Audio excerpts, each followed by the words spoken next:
बुद्धं नमामि धम्मं नमामि संघं नमामि। नमो तस्स भगवतो अरहतो क्षमा समुदाय। बुद्धं शरणं गच्छामि बुद्धं शरणं गच्छामि धम्मं शरणं गच्छामि धम्मं शरणं गच्छामि संघं शरणं गच्छामि। शरणं गच्छामि।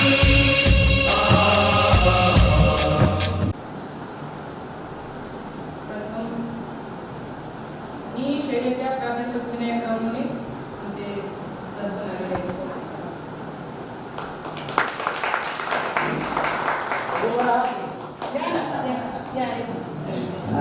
असं म्हणतात की यशस्वी पुरुषाच्या मागे स्त्रीचा हात असते, तसं माझ्या यशाच्या मागे आमच्या सरांचा हात आहे. आणि त्यांनी मला म्हणजे खरंच प्रोत्साहन दिलं आणि माझ्याकडून सगळी तयारी करून त्यांनी घेतली. सर म्हणजे मी आहे तुझ्या पाठीशी, त्यांचे मी अभ्यासाने. आणि मी एक पाठप्रयोग सादर करणार आहे. प्रथम तथागत विश्ववंदनीय भगवान गौतम बुद्ध, डॉक्टर बाबासाहेब आंबेडकर, भीमाई रमाई, माता सावित्री, अहिल्यादेवी आणि जिजाऊ यांना प्रथम अभिवादन आणि आपल्या सर्वांना जय भीम करून मी माझा एक प्रयोग सादर करणार आहे. मी सावित्री बोलते. हो, मी सावित्री बोलते. तर तुम्हाला ठाव आहे ना? सावित्री कोण होती ती आणि मी काय काय कामं केली ते तुम्हाला ठाव आहे. मी मुलीसाठी पहिली शाळा काढली, घरचा हाऊस खुला करून दिला पाण्याचा. तुम्हाला समजा ठाऊक आहे. तरी मी आज तुमच्या संगत बोलण्यासाठी आलेले आहे, मी तुम्हाला भेटण्यासाठी आलेले आहे. माझे नाव सावित्री ज्योतिराव फुले. नाही का माझं माहेर खंडोजी निवासी पाटलाची मी लेक. अहो पाटलाची लेक होती मी. समजा कोण कौतिक माझं केलं जायचं. महाबाप पाटील समध्या पंचक्रोशीत माझ्या बापाच्या नावाचा दबदबा होता. कुणाचं भांडण तट्टा असू द्या, कुणाची काय अडचण असू द्या, माझ्या बापाकडे यावं, मग बापचं भांडण सोडवायचं. अहो कुणी बायकोला नांदवीत नसेल तर ते बोलून घ्यायचं आणि म्हणायचं का बायकोला नांदवत नाहीस, गपगुमाने घेऊन जा घरला. आणि तो मी कुठं नाही म्हणतो, मी कुठं नाही म्हणतो म्हणून ते घेऊन जायचं. हे समजा मी लहानपणी पाहायचे. मलाही वाटायचं आपणही काहीतरी समाजाचं काम करावं, समाजाचे काम यावं असं मला वाटायचं. मी माझ्या आईची मी लई लाडकी होते बघा. तुम्ही पण होत्या ना समजे? तशीच मी पण माझी आईची लई लाडकी होती. माझी आई माझ्या नावानं जात्यावर पहिले जात्यावर दळण दळायची फिरण्यानुत्या पिठाच्या. माझी आई ओव्या तयार करून माझ्या नावानं गाणी म्हणायची. तर कोणतं गाण्याची म्हणायची बघा? नायगावाच्या चावडीला सोनियाचा दरवाजा, सोनियाचा दरवाजा, जुन्या गादीवर नवराजा, सावित्री लाडाईची लेक, धरी आईच्या पदराला, धरी आईच्या पदराला, न लेक शोभावी सासुराला. माझी आई अशा गोव्या तयार करून म्हणायची बघा. मी माझ्या आई संगत कधी कधी बाजारला जायची. नायगाव तालुक्यामध्ये शिरवळ आहे, आम्हाला शिरवळचा बाजार होता. मी आईसोबत बाजारला जायची. एक दिवस बाजारला गेली तर आई मला म्हणली, सावित्री तुला काय घेऊन देऊ बाई? तेव्हा मला जिलेबी लई आवडायची. मग आई मला जिलेबी घेऊन दे. आई म्हणजे हे अशा हातात पुढा घेऊन दिला जिलेबीचा आणि मी रस्त्यानं खात खात खात अशी चालले. तर समोर एक गोरा साहेब, तेव्हा इंग्रजाचं राज्य होतं ना, गोरा साहेब असा समोर उभा राहिला आणि म्हणतो कसा, हे बेबी असं रस्त्यानं जाताना काय बी खायचं नाही. काय म्हणतोय की पण असं पोट करीत होता. मला वाटतं का पुढा खाऊ नको म्हणते जणू. मग तो पुढा धरला आणि फेकून दिला. तर म्हणते पोरले हुशार कोणतरी मोठी होणार जणू. या बाया म्हणलं माझी आई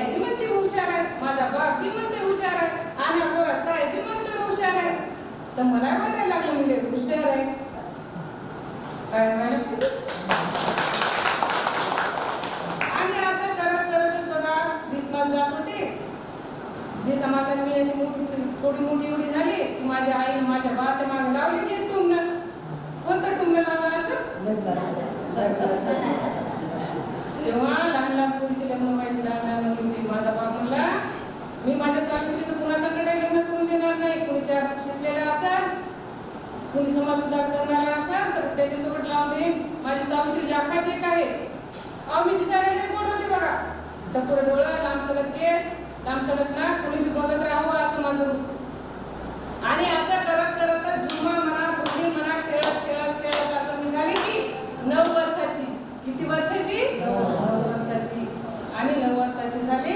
धनकवडीच्या पाटलाची सगुणाबाई नावाची एक बाई आमच्या घरी आली आणि म्हणते कशी सावित्रीचा आणि ज्योतिबाचा जोडाला छाट दिसत बया. त्या ज्योतिबाच्या डोक्यामध्ये लय मला काय बाय चालायचं, पूर्वबाळी शिकल्या पाहिजे, समाज सुधारला पाहिजे, असं काय बाय राहायचं. आणि हे काय झालं, जोड्या जुळवायचं फार नाद असते बघा. बायांना माणसाला लग्न जुळवायचं फार आणि करायला पाहिजे ते काम. चांगलं काम आहे ते.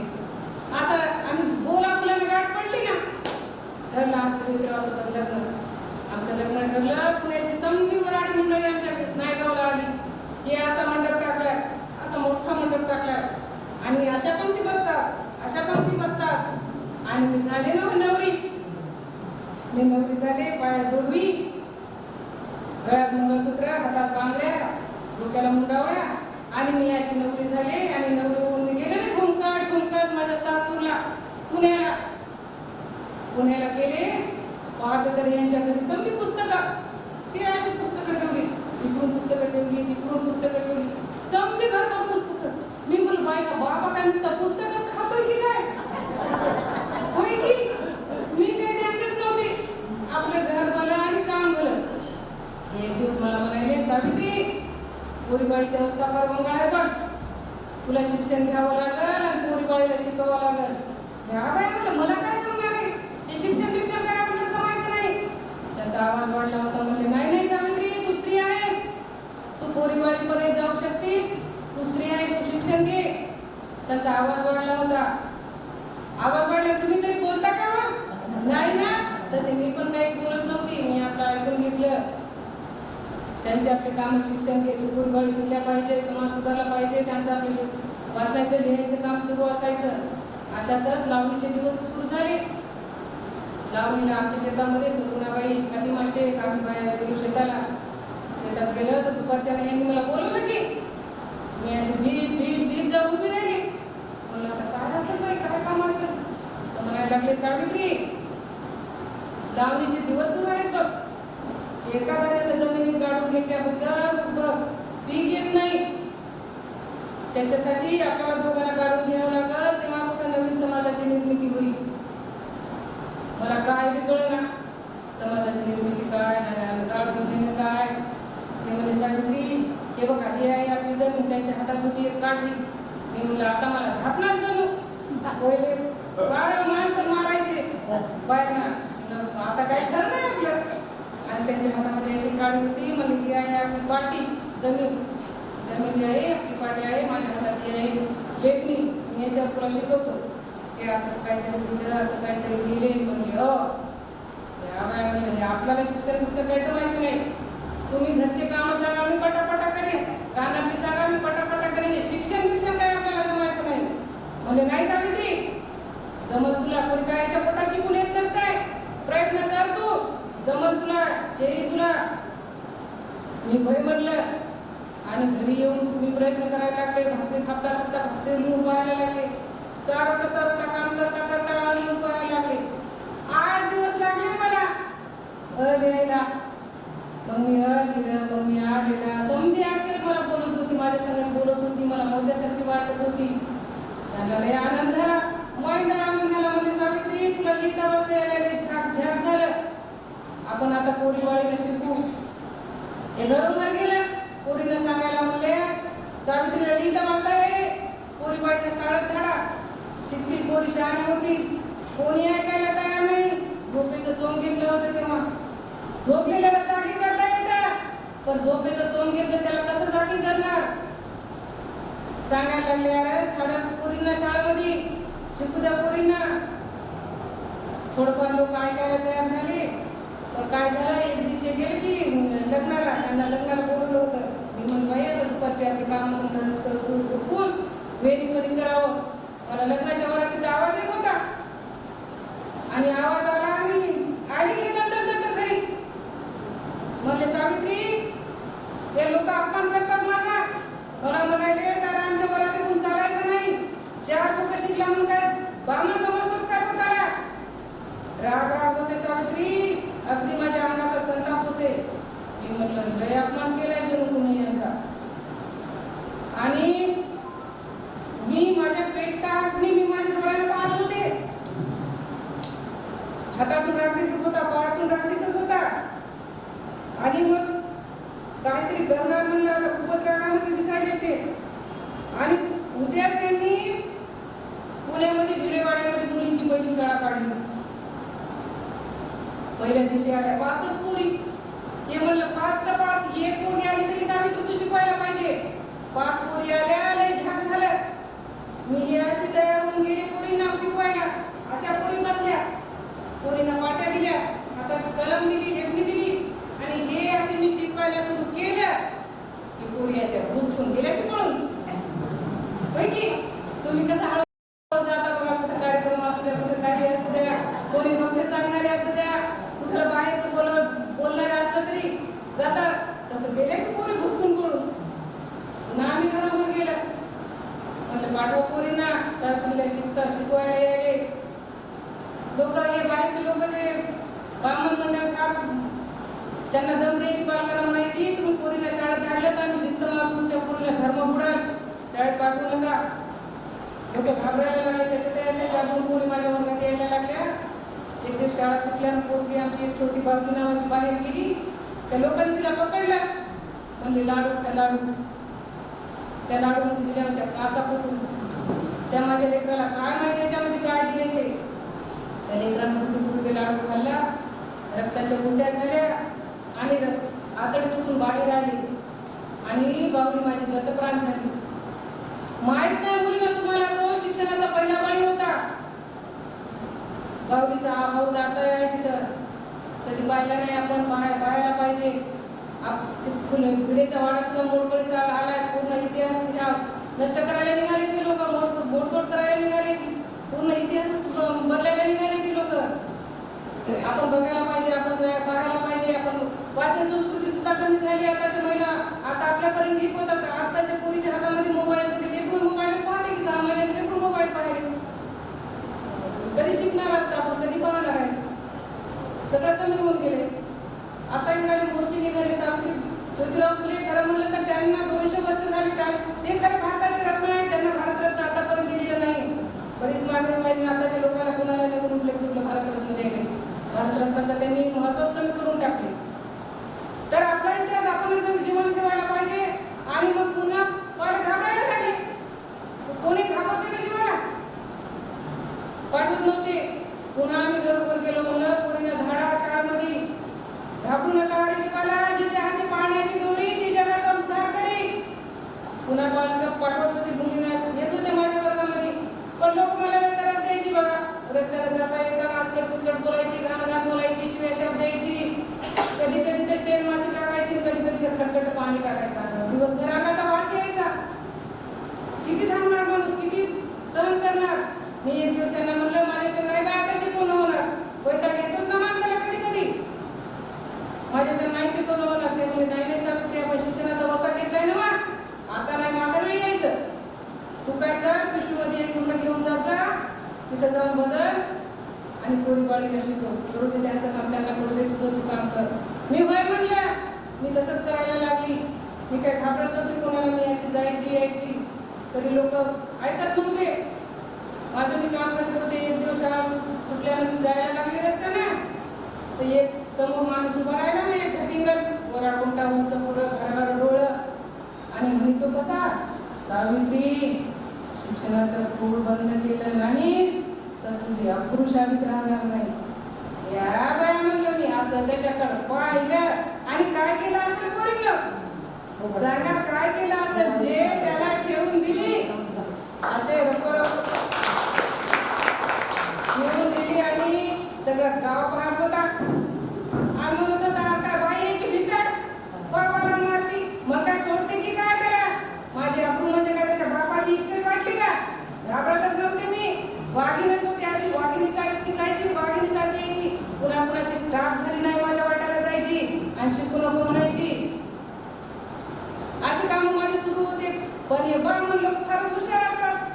ते गेले माझ्या सासऱ्याकडे, आमच्या घरी आले. त्यांना पक्का माहिती कुठे पिन मारल्याला काय होतं ते आले आमच्या सासऱ्याकडे. मला सांगले गोविंदराव, अहो गोविंदराव, तुमच्या मुलाने आणि सुनेने उच्छाद मांडलाय हो, धर्म बुडायला निघाले.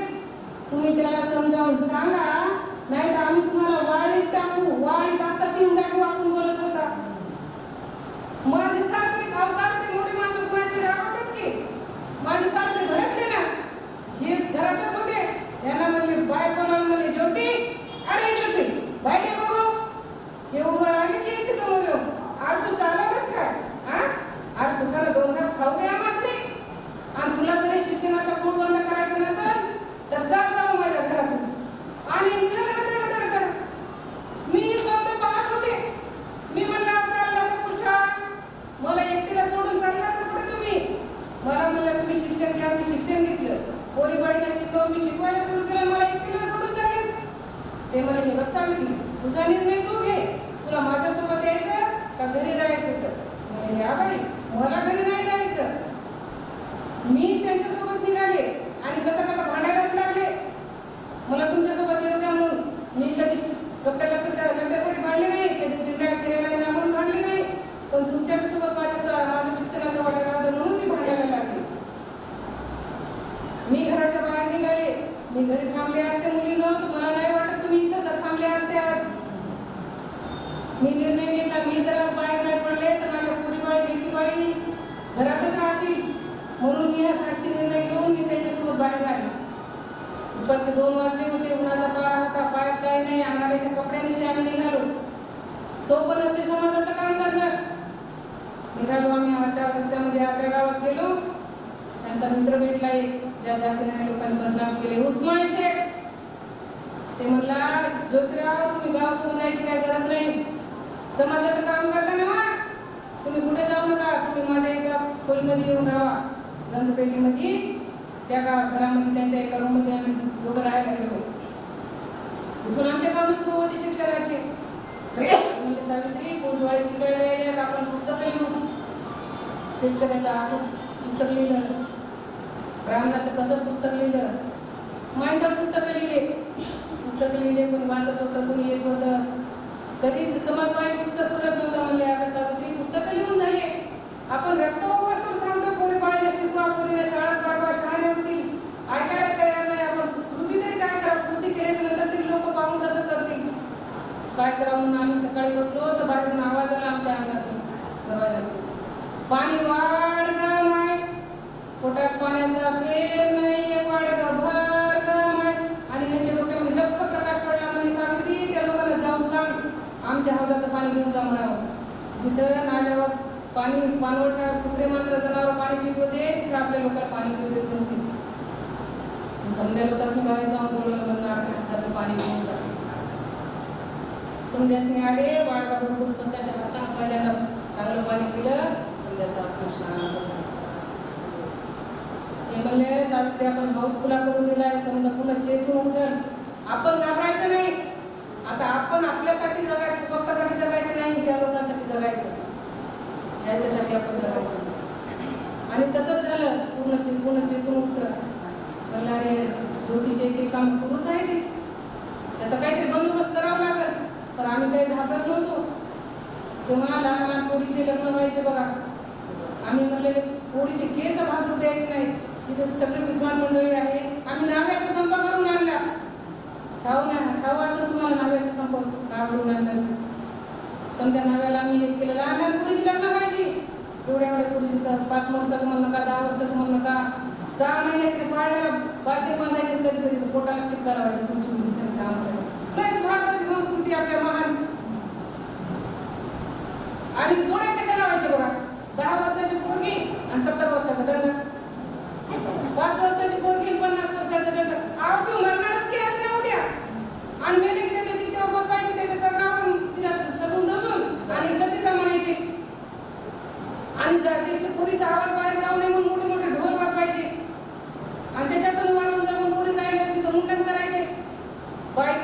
केसात असतं ना म्हणून ती सुंदर नाही दिसली पाहिजे नवरा मेल्याच्या नंतर. आम्ही ठरवलं आता पोरीचे केस फाटू द्यायचे समजा नाही एक केलं तुम्ही समजा करायचं म्हणजे त्या लोकांची दाढी कटिंग करायची नाही आणि त्यांनी आम्हाला साथ दिली. बरंच आता म्हणजे समाज सुधारक होता ऐकत होते लोक ते आले आमच्या सोबत संपर्क 8 दिवस झाले 15 दिवस झाला महिना झाला या लोकांच्या वाड्यात आपण दाढी कटिंग झाली ना परेशान. आम्हाला ज्योतीचं काम काही समजणं झाले तर आपण घरी जाऊन त्यांना म्हणून की आमच्या दाढी कटिंग तरी करा त्या पोलीस राहू द्या. समजे घरी आले आणि म्हणले पोरीचे केस आम्ही घालणार नाही त्याचे करणार नाही की केस मुंडन आमची दाढी कटिंग करा. तेव्हा कुठं संपर्क म्हटला आणि पोरीचे केस कमी करणार बंद केलं. या लोक मग जास्त चेतून उठले की म्हणजे ज्योतीचा काहीतरी बंदोबस्त करायला लागले जिद्दच मारावं लागेल याला. तेव्हा कुठे गपचूप बसतील. आणि एक दिवस रात्री 12ला हे पुस्तक लिहित बसले होते दरवाजाला असा आवाज आला टक. बोललं बाई रातच्या 12ला कोण आलं असं. मी असं दार उघडून पाहिलं तर 2 रांडगे लोक हातामध्ये कुऱ्हाडी घेऊन उठाय ज्योतिराव आम्हाला त्याची खांडोळी करायची उठाय ज्योतिराव. मी मागं झाली हे समोर आले म्हणतात काय झालं का मारताय समोर आम्हाला ठेवा नाही पैक भेटला की आम्हाला तुमची खांडोळी करायची. अरे हो माझी खांडोळी करून तुम्हाला जर पैसे भेटत असतील तर मला बरंच वाटेल की पण मी का म्हणतो ते तर ऐका.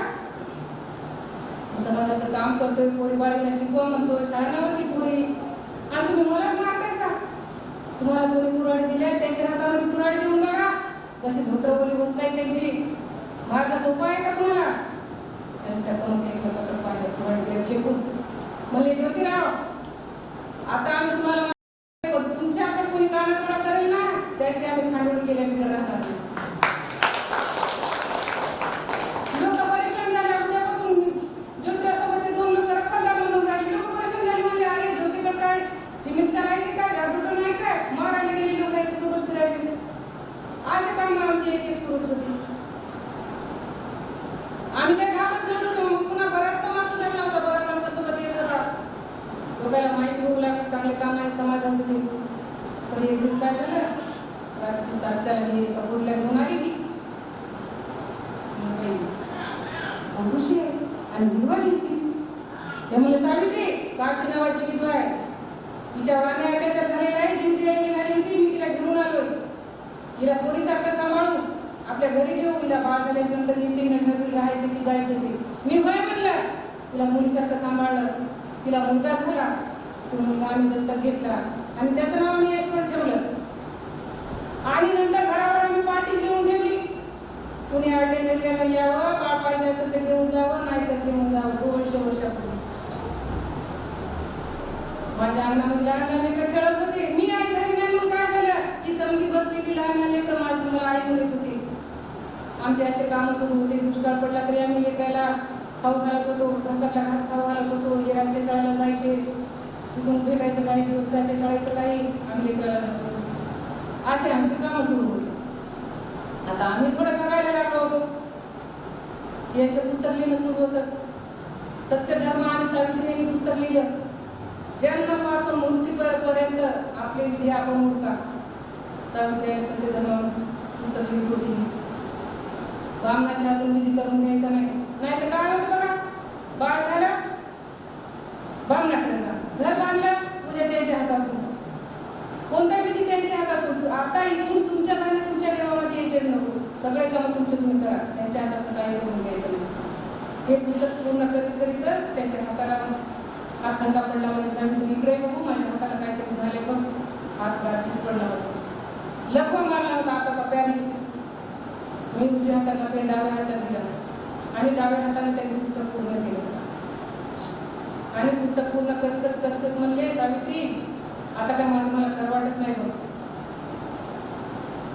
मला काही खरं वाटत नाही. तू हे काम जे आहे आपण हातात घेतलेलं आहे समाजाचं तू काम सोडू नको. तू तुझ्या परीने काम कर.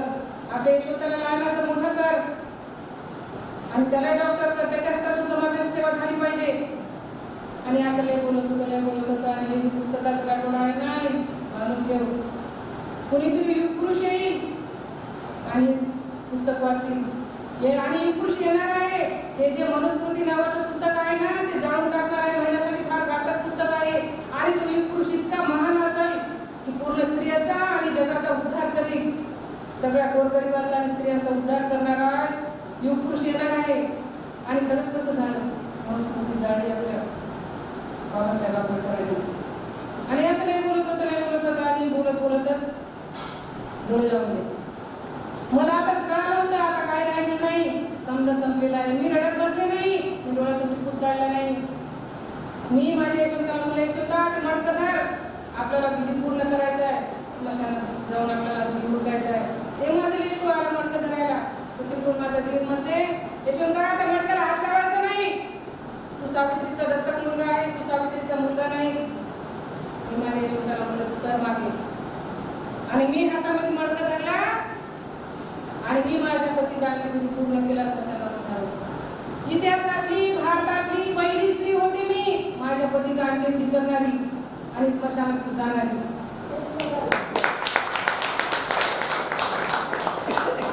आणि घरी येऊन पुन्हा मी कमर कचून कामाला लागली.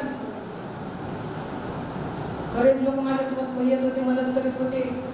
बराच समाज सुधारला होता. शाळा असतील, शाळेत शाखा आम्ही बऱ्याच उघडल्या होत्या. महिलांसाठी असतील, मुलींसाठी असतील, वृद्धाश्रम असतील, बरेच असे आमचं कामं सुरू होते. मी यशवंताला लहानाचं मोठं केलं, त्याला डॉक्टर केलं, तो परदेशात शिकायला गेला आणि तो नगरला मग कामाला दवाखान्यामध्ये होता. आणि आता गोष्ट आली ना शेवटा पुण्यात आला प्लेग, फार मोठी साधारी प्लेगच्या, जशी आता मागे कोविडची आपल्याकडे आली होती तशी. गावचे गाव मरायला लागले, गावचे गाव उद्ध्वस्त व्हायला लागले. तो आजार ते प्लेग तो उंदरा मार्फत आला होता. बंदरात जहाजानं पहिलं दळणवळणाची साधन होती, जहाजच होते असे वाहने होते. इंग्रज लोक म्हणले जहाज तिसऱ्या तिथे थांबा, त्यांनी जहाज थांबून टाकले. म्हणजे बाहेर देशात उंदरा येते ते जहाजाने. गावाचे गाव बसायला लागले, गावाचे लोक बाहेर जायला लागले. काही तर घरातच मरत होते. इंग्रज लोकांना समजलं की एक आजारी माणूस आहे, त्याला त्याच्यापासून आजार होऊ नये म्हणून त्याला जंगलामध्ये नेऊन सोडत होते ते इंग्रज लोक. मला जेव्हा कळालं तेव्हा मी इंग्रज कचेरीवर गेले. म्हणलं अरे मरायचं तर त्यांना बघ द्या, कुत्र्या मात्राला खायला माणसं भेटता का तुम्ही. आणि तेव्हापासून मग ते पुन्हा घरातच राहायला लागले. मग मी जसं जमल तसं काम करीत होते, मदत करीत होते. मी माझ्या यशवंताला बोलून घेतलं ना टाकून, त्याला पुण्याच्या माळरानावर एक तंबू टाकून दिला आणि तिथं ते दवाखान्यात टाकून देऊन लागत होते. आम्ही मदत करत होतो, जमत तसं लोकांना नेत होतो. कोणी चांगले होत होते, कोणी जात होते. आणि तशातच मग माझ्या यशवंताला वाटायचं माझ्या आईनं फार आयुष्यभर काम केले, माझ्या आईनं आता यायला नाही पाहिजे, तिला ह्या आजार होईल. पण माझ्या जीवाची मला काळजी नव्हती. मी मदत करीत होते, जात होते, लोकांना पोचत होते. आणि एक दिवस मला कळालं की 10 वर्षाचं लेकरू घरामध्येच आहे. मी घरात गेले, पाहिले तर त्याच्या काठीत गाठ होती. बारीकसा ताप यायचा, काठीत गाठ यायच्या, गाठीनंतर लोक मरायचे. मी त्या लेकराला 10 वर्षाच्या लेकराला घेतलं आणि त्यावर टाकलं आणि मी माझ्या यशवंताच्या दवाखान्यामध्ये पोहोचले त्याला. पण त्याच्यातच मलाही तो आजार झाला. मलाही त्या प्लेगच्या आजाराने झालं आणि त्याच्यातच माझा शेवट झाला. प्लेगच्या साथीमध्येच माझा सुद्धा झाला. तर अशी होती आपली सावित्रीबाई आणि त्याच्यामुळेच आम्ही इथं उभे आहोत. त्या सावित्रीबाईने आपल्याला इथपर्यंत आणलं. त्या सावित्री होतात, त्या सावित्रीबाईनं पाया लावला शिक्षणाचा आणि त्याच्यावर माझ्या बाबासाहेबांनी कळस केला. बाबासाहेबांनी सुद्धा मेहनत घेतली आहे त्यासाठी. 6 महिन्याच्या रजा असतील, 8 महिन्याचे 8 तासाचे हे असतील, तास असतील. समजा हे सगळं बाबासाहेबांमुळे आणि आपल्या सावित्रीबाईमुळे आपण इथे उभे आहोत. तर तुम्ही मला बोलवलं आणि मला संधी दिली. माझं काही चुकलं असेल किंवा काही तर तुम्ही मला दोन्ही ताईंनी सावित्रीबाईचं चरित्र आपल्या समोर उभं केलेलं आहे. आपण सर्वजण त्यांचे टाळ्या वाजवून त्यांना धन्यवाद देऊया. आणि असाच कार्यक्रम आपण एखाद्या सार्वजनिक ठिकाणी त्यांना परत आपण बोलवून आपल्या या स्टेजवर एकदा सर्वांसाठी हा कार्यक्रम आपण आयोजित करू. अत्यंत चांगल्या पद्धतीनं त्यांनी इथं आपली प्रस्तुती केली आणि साध्या सरळ भाषेमध्ये सावित्रीबाई फुलेंचं चरित्र आणि त्यांची अभिनय आणि त्यांची सावित्री माई सारखंच आहे. तुम्ही जर सावित्री माईचा फोटो पाहिला महाराष्ट्र शासनाने तर अगदी त्या पद्धतीनंच उभे होऊन त्यांनी सावित्री माईचं चरित्र साकार केलेलं आहे. तेव्हा आम्ही आमच्या आजच्या धर्मवर्गातर्फे आपलं अधिक आम्ही अभिनंदन करतो आणि आपले आभार व्यक्त करतो. जय